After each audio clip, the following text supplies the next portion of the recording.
¿Puedo cambiar de tema radicalmente? Nada que ver con eso. Sí, sí, mejor. Vamos, de lado para el otro. En Twitter vos te leo bastante y hay algo que, o no sé si no lo entendí o qué sé yo. Hablas mucho de las Levax, Sí. Levax Chile, Levax defendiendo la expansión monetaria, digamos. No, ¿cómo la expansión monetaria? Bueno, no sé. A ver si podés comentar eso, digamos. Justo hace poco estuve almorzando con Libertad y Progreso, con Aldo y todo, y sí, Aldo decía, lo tengo que llamar. Yo, sí. Entonces, ¿Te has enojado con Iván? No, te lo claro, pero No. Con la realidad. No, bueno, a ver, digamos, lo quiero hacer como bien sencillo, ¿no? Pero digamos, es así. Vos tenés inflación porque sobra plata. Hay mucho dinero respecto del que tiene que haber. Ese es el motivo por el que hay inflación. Desde el año 2003, no, desde el año 2011, el año 2015, el Banco Central emitió cerca de 500.000 millones de pesos, todos para financiar el Tesoro. O sea que hay inflación porque hay déficit fiscal y porque el Banco Central monetiza. Porque el Banco Central monetiza. Listo, sobra aquí. Ergo hay inflación. Entonces, ¿qué es una LEVAC? Bueno, a ver, los bancos centrales del mundo hacen política monetaria con títulos de deuda. O sea, si la Reserva Federal quiere bajar las tasas de interés, va a emitir dólares y comprar un título. Alguien le va a tener que vender un título. Los bancos le van a vender un bono que ya tenían en su cartera, ¿sí? Y ese bono es un bono del Tesoro, o sea, del gobierno nacional norteamericano. Cancela deuda. Y te da, entonces lo que hace el Banco Central es comprarle ese bono, que estaba en poder del banco. Compra el bono, entonces ahora el banco tiene como más liquidez, puede prestar a menor tasa, porque tiene como más fondos frescos, tiene más dólares para prestarlos, entonces baja la tasa. Si quisiera hacer lo inverso el Banco Central, que si quisiera subir la tasa de interés en Estados Unidos, agarra los bonos que tiene en su cartera, los ofrece a los bancos y le dice, denme plata por estos bonos. Entonces, ¿qué termina pasando? Tienen menos plata. Claro, llega, más bonos tienen los bancos, se absorben los dólares, quedan en la Fed, ya no están más en la calle dando vueltas, y ahora los bancos tienen menos liquidez, por tanto no tienen tanto para prestar, las tasas de interés suben. Si lo querés ver de otra manera, emito el bono, cae el precio del bono, sube la tasa de interés. Pero más sencillo es esto, ¿no? O sea, ahora los bancos tienen menos dólares frescos, tienen más bonos. O sea, los bonos no lo pueden prestar para que la gente consuma. Entonces subió la Fed. Bueno, en Argentina, entonces, más o menos, yo digo, el planteamiento era similar. ¿Qué es una LEVAC? Es lo mismo, es un título de deuda. Pero no es un título de deuda del Tesoro. Es un título de deuda del Banco Central, del propio Banco Central. Esto ocurre porque en el año 2002 el gobierno había entrado en una default. O sea que los títulos públicos valían 0 pesos. 0. ¿Cuánto vale un compromiso a pagarte? Nada, vale nada. ¿Ya? Ese era un bono en default. Me comprometo a que no te voy a pagar. Que de plata encima. Claro. Listo.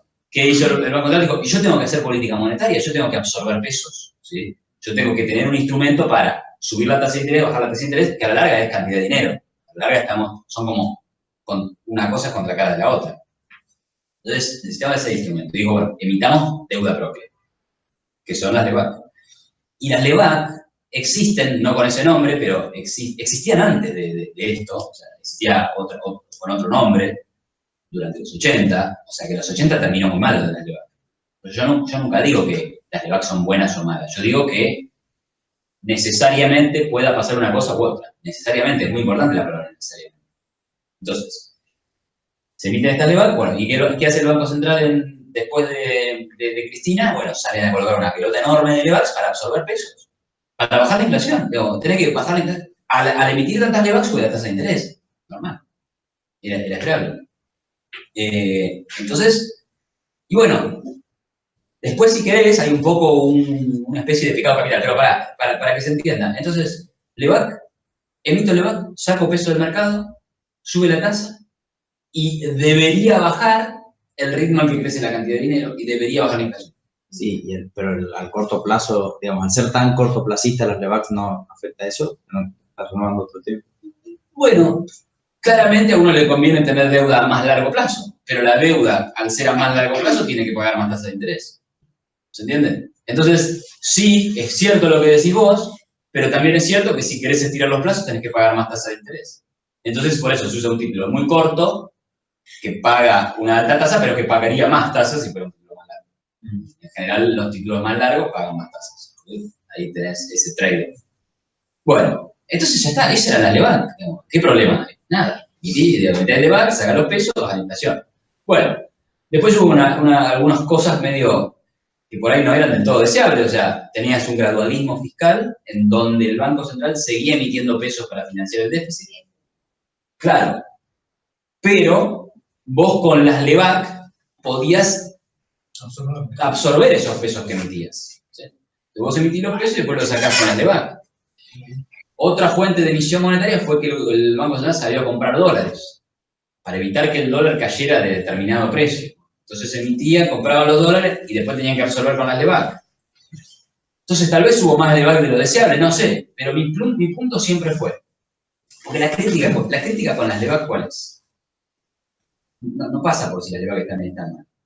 Hay un paper muy famoso de un economista brillante y extraordinario, seguidor de Milton Friedman, premio Nobel, muy moderno además, con cosas muy sofisticadas, que se llama Sargent, Thomas Sargent. Y este decía, si vos tenés déficit fiscal y nunca arreglás el déficit fiscal, la política monetaria no baja la inflación. Es medio fuerte, porque vos decís, che, pero si la inflación es un fenómeno monetario, ¿cómo que la política monetaria no baja la inflación? Entonces Sargent decía, no, porque vos lo que vas a hacer es hacer política monetaria dura, vas a bajar la inflación al principio, pero en el largo plazo va a venir el gobierno y te va a decir que entró en crisis de deuda y que lo tenés que rescatar. Y se asume que necesariamente el Banco Central va a salir a rescatarlo. ¿Cómo? Emitiendo papelitos, emitiendo la moneda local, generando inflación. La inflación que te ahorraste al principio la tenés en el futuro. Está contenida la inflación. En realidad está postergada. Está postergada la emisión monetaria porque tenés que pagar los intereses de LEBAC. ¿Y los LEBAC los pagas con emisión? Sí, exacto. A menos por eso. que... O renovando, o... Pará, sí. No. Entonces, todo esto en realidad era la cuestión, bueno, si no se arregla el déficit fiscal, esto va a explotar. Ah, pero sí, obvio, pero va a explotar la LEBAC, va a explotar un sistema de agregados monetarios. Cualquier política monetaria explota. El punto de Sargent no es sobre la LEBAC, es sobre cualquier política monetaria que busque bajar la inflación con un déficit fiscal que nunca se corrige. Ahora, vos tenías un programa donde había LEBACs, donde había una política monetaria de metas de inflación, todo lo que más o menos conocemos, y el Tesoro tenía unas metas de déficit para abajo. Había voluntad de reducir el déficit. Entonces, si vos tenés un esquema fiscal que converge hacia el equilibrio, una economía donde la confianza y el restablecimiento de cierto orden institucional hace que empieces a crecer un poco, ¿sí? Entonces, la estrategia de la LEBAC implica, bueno, yo trato de sacar los pesos hoy, me comprometo a pagar un interés a futuro, que en algún punto lo tendré que pagar emitiendo. Ahora, vos sabés que también podés renovar la deuda. Pues nunca emitís. Si vos renovás, no emitís. En algún punto emitirás. Bueno. Entonces, ¿qué se esperaba? Bueno, en algún momento habrá mayor crecimiento, eso genera mayor demanda de dinero, y yo voy a poder pagar mis LEBAC y mis intereses, y va a haber más dinero en la calle, pero eso no va a ser inflacionario, porque va a estar traccionado por una mayor demanda de dinero. Entonces, la gente quiere tener más peso en el bolsillo. Entonces, vos me vas a dar los pesos y yo no los voy a ir a gastar a generar inflación, no me voy a ir a comprar dólares con esos pesos. Yo los quiero tener en el bolsillo. Entonces, eso es más o menos lo que tenía en la cabeza el presidente del Banco Central en este sentido, y lo que yo me puse a mirar en los datos de Chile, más que nada, que tuvieron una experiencia similar. Tuvieron un enorme volumen de LEBACs y una muy buena registro de baja de inflación. Les llevó 10 años. Con tasas parecidas. Tasa positiva en términos reales. Es decir, arriba de la inflación. Lo mismo que nosotros. ¿Con qué nivel de inflación? No, 27, 25. La bajaron de ahí a lo que tienen hoy. Entonces, lo único que digo es, no necesariamente deben ser un problema de LEBAC. ¿Por qué? Porque esto es lógica. Si en el país A pasó P, entonces Q, en el país B, si pasa P, puede pasar Q, también puede pasar otra cosa, o sea, digamos. Pero acá pasó P, entonces Q. Es decir, hubo LEBAC, no hubo crisis. En Argentina, ¿puede haber LEBAC y no haber crisis? Y a priori sí. ¿Qué querés que te diga? Sí, bajás el siempre asumiendo, claro, si lo que dice Sargent ¿Efectivamente pasa? Y no lo hubiera resuelto Chile, no lo resuelve nadie el tema. Tuvimos un tipo de cambio fijo por 10 años y Sargent tuvo razón. Porque a la larga la crisis hizo que salieras de la convertibilidad y el Banco Central te financió.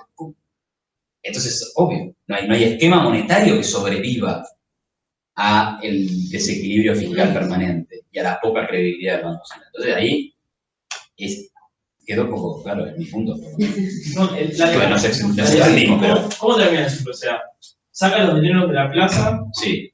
Y supone que eso tendría que prender los fuegos, pero claro, te puede dar un interés. No entiendo cómo termina. No, los volvés a emitir en el futuro. En un futuro en donde la demanda de dinero... bueno.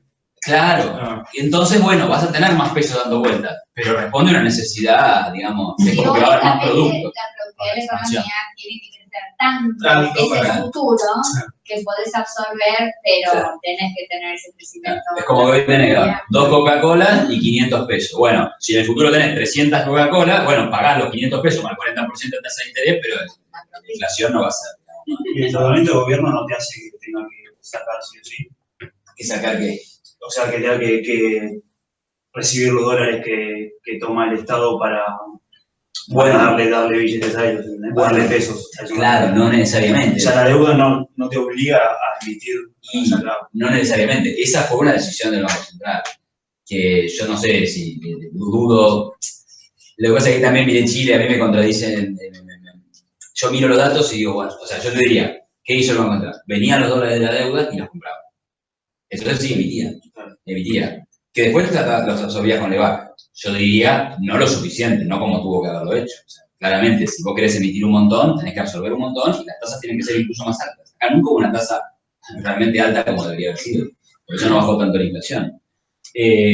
Entonces, bueno, ahí, pero lo que te quiero decir es que eso fue decisión del Banco Central. El Banco Central podría haber dicho, yo no compro, yo no emito para comprar dólares. Y obviamente el tipo de cambio hubiera bajado más. Podría haber, y no hubieras tenido emisión y no hubieras tenido necesidad de colocar esas LEVAC que vinieron para sacar la sorpresa que metiste por la compradora. Entonces, en Chile es interesante porque ellos también tuvieron un proceso de desinflación con acumulación de reservas, que es lo que estaba tratando de hacer el Banco Central. Me compro un montón de reservas y encima bajo la inflación. Y bueno, sí. Pero en Chile la reducción del gasto también fue coherente. En Chile tenían buenos números. Y la reducción impositiva también, y la apertura también. Acá no hay reducción impositiva, no hay apertura, no hay reducción de gasto.